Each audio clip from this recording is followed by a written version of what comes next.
að ef við erum að tapa á endanum í minkandi framleiðni 250-500 milljörðum, þá munur lífsgæði bara landinu bara hörna virkilega hratt og vel sko, og lífsgæði barnanna okkar líka.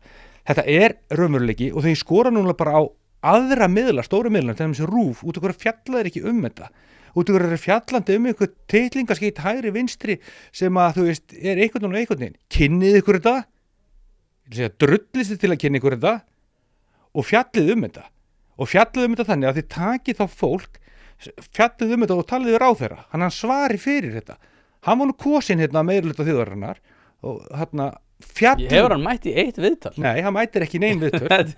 Ég þarf að senda á hann hlýtur að mæta. Já, það væri þá, ég vil þá var alveg til í að, ég myndi vilja mæta hverjum sem ég bara segja það hér, hver sem á opnum fundi, hver sem og ég helst að bara alla ráðherrana, ég get verið einn á móti þeim öllum, þeir ræðum þessi menntamál, ég bara skora á þau öll að mæta mér. Já.